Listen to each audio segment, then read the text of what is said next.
नमस्कार दर्शक मित्रों, आप देख रहे हैं जीपीएमसी न्यूज 24/7 लाइव। श्री कल्की तीर्थधाम प्रेरणापीठ पीराणा मुकामे भव्य कर्मयोगी चिंतन बैठक योजाई।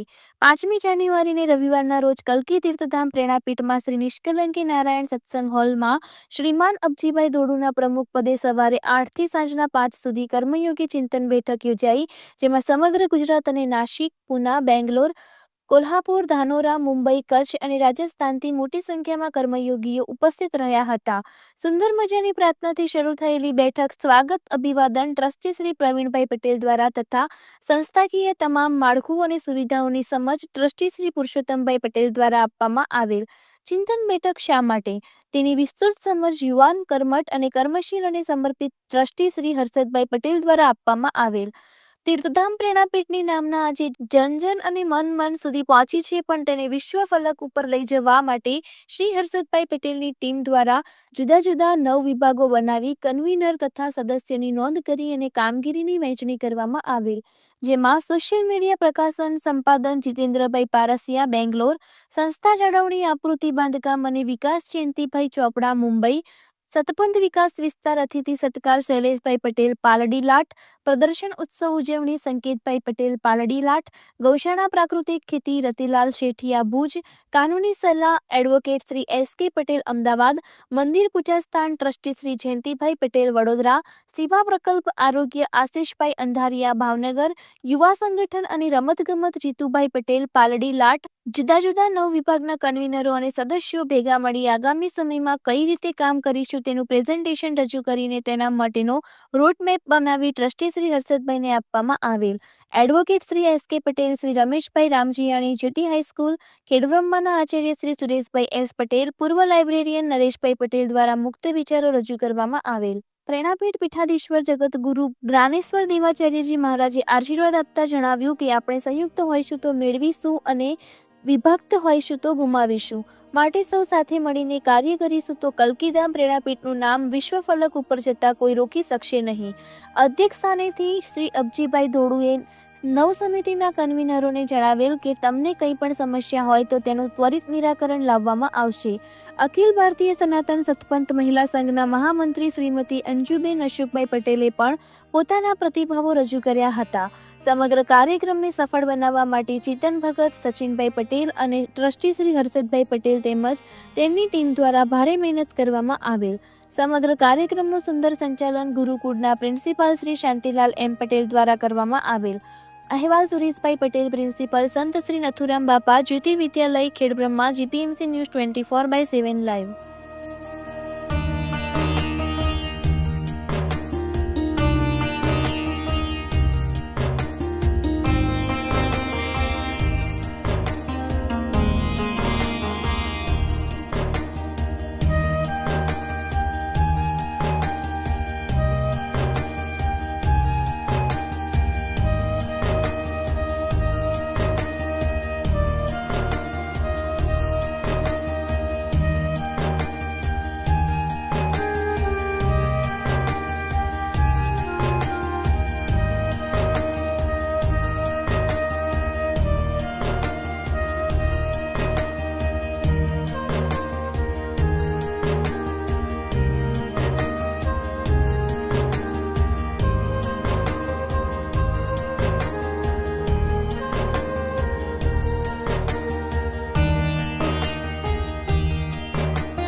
આપણે લાવી નથી શક્યા. એટલે આપણે એમ કે આપણું જ છે બસ, બીજું કઈ છે જ નહીં. અત્યાર સુધી એવું વિચાર હતો કે સત્સંગમાં ગીતાનું તો મહત્વ છે જ નહીં. જ્યારે હું ગીતા ઉપર પ્રવચન આપું ત્યારે એમ કે મારા કઈ સમજણ નથી પડતી સત્સંગ એટલે કે ગીતાનો પ્રચાર પ્રસાર કરો. એટલે ગીતા અને આપણા સદગુરુ પોતે ગીતાના 18 અધ્યાયના પ્રવચન આપેલા છે. એના પર તો એને પોતાને એક અધ્યાયની અંદર એને પદ રચેલા છે. જેની 8 યોગીઓ આગળ એને ગીતાનું પ્રવચન કરેલા છે. હવે એ મહાપુરુષોને આપણામાં એ છે નહીં, આપણામાં ગીતા છે નહીં કે કોણ કે નથી. તમે હજી તમે વાંચ્યું નથી, હજી સદગુરુને સમજ્યા નથી. તમે સદગુરુને સમજો તો ખબર પડે કે સદગુરુ તો બહુ જ્ઞાની હતા, બહુ ગુણમુખી હતા. એની પાસે ભાગવતનું ઉપનિષદનું તમામ જ્ઞાન હતું. અને એ જ્ઞાનનો નિચોડ આપીને આપણને ટૂંકામાં શોર્ટ આપણે જ્ઞાન આપ્યું. આપણે અમારા પ્રવચન થાય છે. હમણાં હરિદ્વારમાં જે શિબિર હતી, 65 કપલ હતા. ત્યાં ક્ષમતા હોય, એટલી હિંમત હોય, એટલી વીરતા હોય, એટલે હોશ ને જોશ હોય એની અંદર, તો આપણે શું ના કરી શકીએ. બધી ભગવાને આપણને ખૂબ શક્તિ આપી છે. આપણે આર્થિક રીતે પણ વેલ સેટલ છીએ. જ્યારે જ્યારે જરૂર પડી છે નવીન કામ કરવાની, ત્યારે દાતાઓને હાકલ કરી તો દાતાઓ મન મૂકીને વરસ્યા છે અને બધા કામ થયા છે અત્યાર સુધી. અને હજી એ થાય છે. હજી એ કુંભ મેળાનું આયોજન છે, ચાલુ છે. અત્યારે 10મી તારીખથી ચાલુ થશે. 11મી તારીખે નિર્મળ પંચાયતી અખાણા નગર શોભાયાત્રા થશે. એમાં હું 10મી જે એમાં સામેલ થઈશ. અને એ ભાવથી કરીશું તો આપણી સંગઠિત શક્તિ એવી ભેગી થશે કે પ્રેરણાપીઠમાં શું ચાલે છે કોઈને ખબર નહીં પડે, પણ આવું અદભુત કાર્ય કેમ થયેલું છે એ લોકોને પ્રશ્નાર્થ થવો જોઈએ. આવું શું છે એની અંદર? આવી એકતા ક્યાંથી આવે? ભલે નાના છે, આપણું ગ્રુપ નાનું છે, બધા કે છે એમ 90% છે, આપણે 10% વિભાગ આપણે બહાર પાડ્યા છે. એ વિભાગ અને એના સહયોગ એમની દર મહિને કમ્પલસરી ફરજિયાત આપણે મીટિંગ લેવાની. એની અંદર જો કમ્પલસરી આગળ આવી શકાય તો બરોબર છે, નહીતર કામ એવું હોય તો આપણે ઓનલાઈન અને ઓફલાઈન એ બંનેની વ્યવસ્થા આપણે રાખી. જ્યોતિ હાઈસ્કૂલ ખેડરોમાં માનીય શ્રી સુરેશભાઈ સાહેબને વિનંતી કે સાહેબ આપ આવો અને અમને માર્ગદર્શિત કરો, આપના વિચારો, આપના મંતવ્યો રજૂ કરો. સુરેશભાઈ સાહેબ.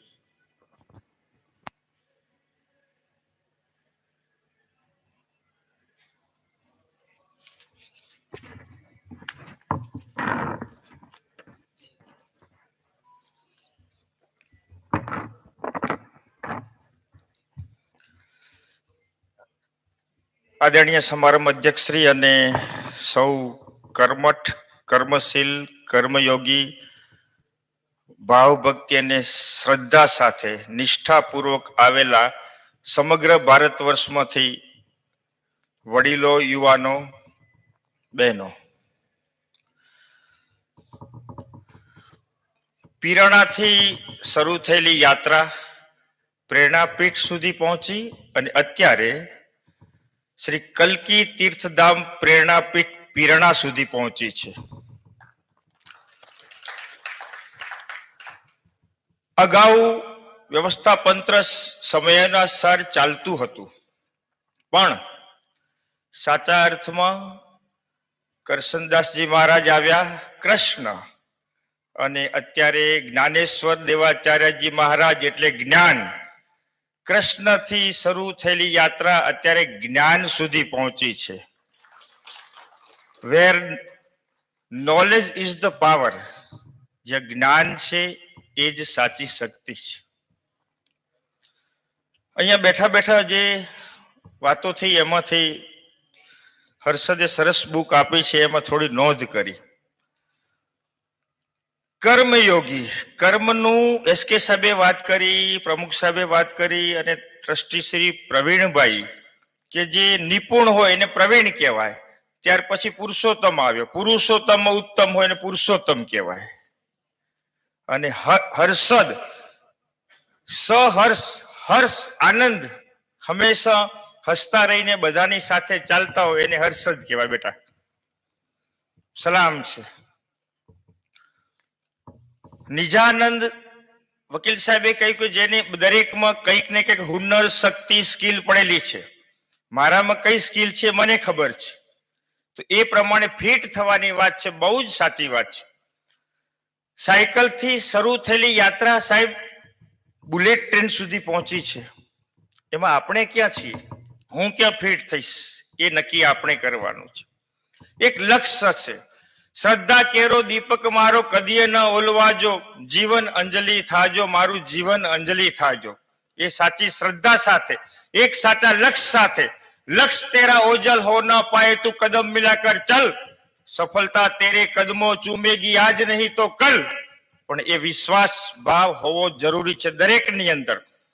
बाधाएं कब बांध सकिए आगे बढ़ने वालों को, विपदाएं कब रोक सकिए अपने पथ पर चलने वालों को, मिली सफलता जग में उसको जो अपने पथ पर अडग रहे.